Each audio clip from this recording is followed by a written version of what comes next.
Hello all. I hope you guys have written answer to today's question.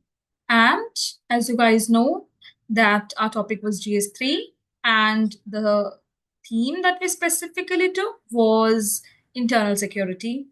Let us delve deep to understand how to answer the questions relating to internal security, while at the same time, I would strongly urge you all to please go to CollectorBabu's website and get the questions that are posted every other day to get it evaluated for free, and press a like button, share it among your peers so that we are able to reach to as much aspirants as possible so that they are able to reap the benefit of this initiative. It has been over 1 month now, around 1 month now. So let us make use of this initiative because this is the only time we'll be getting to prepare for mains.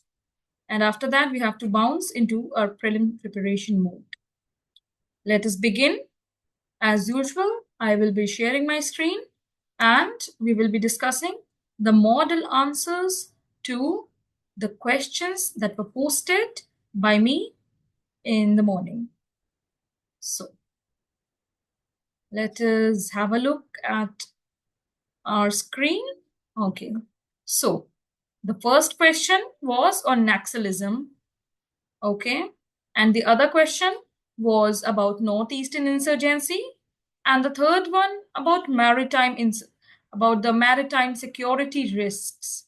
So let us read the question and break it down. Naxalism is a social, economic, and developmental issue manifesting as violent internal security threat. In this context, discuss the emerging issues and suggest multi-layered strategy to tackle the menace of Naxalism. Okay, so how are we going to deal with the question? The first thing we'll be doing is write an introduction. And in an introduction relating to Naxalism, we'll be giving a small introduction about the origin of Naxalism. Okay, we can talk about how it began in Naxalbari village under the leadership of Charu Majumdar, etc. So that, and there onward, it manifested in a larger socio-economic and development issue. After writing this, you can make a flowchart or basically a hub and spoke diagram where you will be talking about social, economic, and developmental issues relating to Naxalism. What you can write here, what you can do here is, I'll annotate so that you can have a look. You can actually make like you will write your introduction here, then here you will write the emerging issue, and the space left here you will be making, you can make 3 sun, and you can hub and actually take some spokes out, hub and spoke, you get it. So you'll have 3 of these, and in one you'll be writing social issues, in the other you'll be writing economic issues, and the other you'll be writing developmental issues. So basically just briefly mention it about all those issues. Okay. Social issues of what are the social issues involved in Naxalism? About caste-based violence, about inequality in resources. You can talk about the economic issues of the laborers, especially when they rose in revolt against the zamindars in the Naxalbari event itself. The shares, the inequality in share, which they did not get. In the developmental issue, you will talk about the developmental deficit, the feeling of estrangement, lack of infrastructure, poor governance structure, etc. So these will come as some of the points just to illustrate this. You don't have to stretch it beyond this. Just this 3 hub and spoke and a few points would suffice, because a main question is to answer the emerging issues in Naxalism. So What are the emerging issues in Naxalism? One, which would be in news most often, is the rise of urban Naxalism, which you need to write about how certain urban spaces have become an ideological hotbed for Naxalist idea, how people in universities, how lawyers and intellectual and activists, they are involved in propagating such ideas and stopping governmental efforts to eradicate Naxalism. This is an emerging trend. What else can you write? You can write about increasing presence of women in such Naxalite groups. Okay, that is also an emerging trend because the idea of equality, it lures them that the Naxalist order, which is being talked about, really aspires for equality. We'll talk about weak governance, how corruption and inefficiency in the government schemes like Manrega, etc., that have failed to address the root causes, illiteracy, unemployment, poor health, etc., which has further led to the rise of Naxalism in such area. We'll talk about the rise of social media that is being used in coordinating in networking, in recruiting people. We'll talk about the use of cryptocurrency, etc., for funding. So these are some of the emerging issues that you'll need to talk about. Okay. So now the second part is actually talking about a multi-layered strategy. There are two things. There are two ways how you can approach this. So the time when this question came, one framework was very famous back then about Samadhan framework. There were some pointers like aggressive leadership, or enhancing the security, action based on key performance indicator, or no access to finance, etc. You can google the full form of Samadhan. This initiative was propounded by our home minister, Mr. Amit Shah. So you can talk about that multi-layered, how to tackle this is not just a security concern but a multi-layered challenge. So you will be tackling it in layers, from security angle to rehabilitation angle to everything. You can answer by using the Samadhan framework itself. Or what else can you do? You can answer in this way by dividing and writing subparts like security measure, economic development, strengthening governance, and engagement and dialogues. So you can discuss about each of them briefly and give some of the example. In security, you can give examples like Cobra, Operation Green Hunt. Okay. And in the development point, you'll give examples like Mandhan Yojana for the tribal self-employment. Okay. What else can you talk about? You can talk about PESA. Okay. You can talk about Forest Right Act in strengthening governance. Okay. You can talk about social audits, how it has facilitated transparency in the entire system, which in a way helps tackle corruption by involving people in the governance themselves. We'll talk about engagement and dialogue, like how Project Salam in Maharashtra was the initiative to rehabilitate people and mainstream them.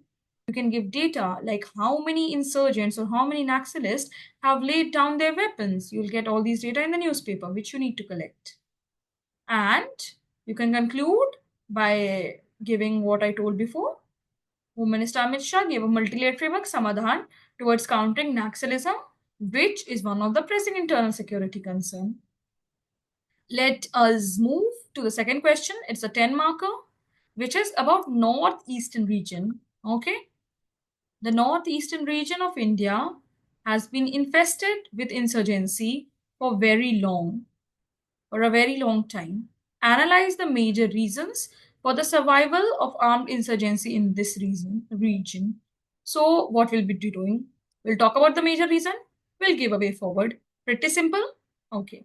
So, in the introduction part, you can do one thing is you can give the recent data which you have, which would be actually a better introduction, like how casualties have decreased by around in civilians have decreased by around 89%, how incidents have decreased by around 70%, or you will get those data that is being published regularly on the PIB itself. And remember one more thing, in the conclusion, this is one way to conclude it, and the other way would be to give it a positive ending. How various steps taken to tackle Naxalism has actually been fruitful. You can talk about how in the heyday, when there were about more than 100 police chowkis, more than 100 police chowkis witnessing Naxalist violence, it has now reduced to less than 40, which is a monumental achievement.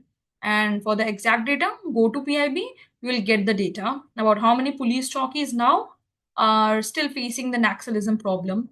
Here again, you can give the data, which is a better way to introduce. Then, we'll talk about the major reasons for insurgency. First one, historic alienation. And in this alienation, emerged groups like National Socialist Council of Nagas, okay, which were demanding sovereignty for Naga. We will talk about ethnic fragmentation, how like Northeast itself is a hotbed of various tribes, okay.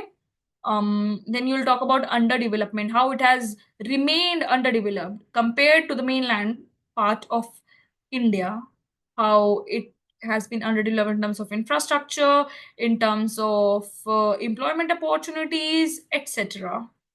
We'll talk about geography and proximity to international border, which became important in terms of international relations, and how external players try to assert their role in dismantling India's integrity. Okay. You'll talk about failure of governance, like mismanagement of fund, chronic corruption, etc. And then external support, like how they have been receiving support, like setting up their bases in Myanmar, or making use of funds from ISI, or making use of the forest, dense forest of Bhutan to hide, etc. Then you'll give way forward. For example, for most important would be setting up Ministry of Development of Northeastern region, about Northeastern Council in the integration, and in a very profound manner, trying to integrate Northeast by a lot of infrastructure initiatives like Bogeybill Bridge, Sela Tunnel, etc. Okay. So, what is the way to conclude Northeast question? Here, you will get this committee, which is MP based Barua committee. If you get any question on Northeast, you can quote MP based Barua committee recommendation about trying to neutralize insurgency and for the development of Northeast. And what else can you do in this question? It is a 10 marker. We have written plenty, but for them that extra edge, what should we do? We should be making a map. And where will be putting a map? Just after writing the introduction, we can put a small map here. We'll make a box and we can make a small map of the northeastern region, and we'll label Arunachal Pradesh, Assam, Tripura, Mizoram, Meghalaya, etc. And what we'll be doing? We'll be marking major insurgent groups. For example, in the Nagaland region, we can mark NS, National Socialist Council of Nagas. Then we can talk about ULFA, we can talk about Garo Council, etc. Okay, so this is how we'll be answering this question. Let us move to the third question, which is a last question for the day, which is talking about the maritime security challenges in India and discuss the organizational, technical, and procedural initiatives to improve the maritime security. So, while suggesting ways to improve, we will have to actually subclassify it in three subheadings. Okay. India has a vast coastline of 7,500 kilometers given. What we'll do here for value addition? We will be making a map highlighting India's coastline. It's not much needed.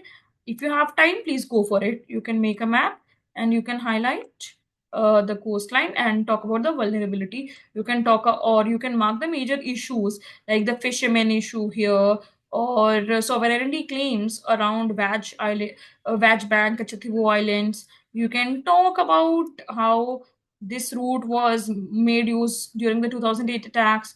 You can talk about piracy. You can talk about plethora of issue by marking it in the map. So, this is a better way, provided you have time. Whether or not you have time, what you have to do is you have to write. Okay. So, maritime challenges. What are the maritime challenges? Coastal vulnerability, 7516 kilometer, and various offshore island. For example, this route was taken used during the 2008 Mumbai attacks. Piracy is an issue. Territorial dispute, exactly. You can mark creeks, creek area, and talk about the territorial dispute. You can talk about how border management becomes very difficult. Okay, smuggling and narcotics, and China's maritime expression around the Indian Ocean region, which is called as a string of pearls strategy by experts, and talking about the environmental threats like fishing, maritime pollution, etc. What are the initiative? Organizational, technical, and procedural. So in organizational, you'll talk about Indian Ocean Naval Symposium. Okay. You'll also talk about the Indian Coast Guard. Okay. For the coastal security. You'll talk about maritime domain awareness grid. For procedural one, you will be writing about, yes, Sagar initiative. You'll be talking about national maritime security coordination. Okay, and you'll also talk about some efforts like giving fishermen the ID cards or using fishermen as eyes and ears of the ocean. Okay, also what you will be talking about, and also you can actually include what disaster management angle in this part, in this answer as well, about the intensity of cyclone and climate change effects and how it will make the area more vulnerable. Okay, low-lying area would get submerged, creating problems like refugee problems, which will add to the internal security challenge. Okay, technical part like use of P8I Poseidon aircraft, talking about use of coastal surveillance network, etc. You will get penny points. Make use of it. So, India must align its maritime strategy with global norms prescribed by UN clause. Okay, this is a fairly decent conclusion. And on that note, we will be ending today's session. Hopefully, you guys learned something. You guys had a good time, and keep writing. And I'll be bringing more such videos. And our next topic will be GS4. So, hopefully, you guys keep on writing, and good luck.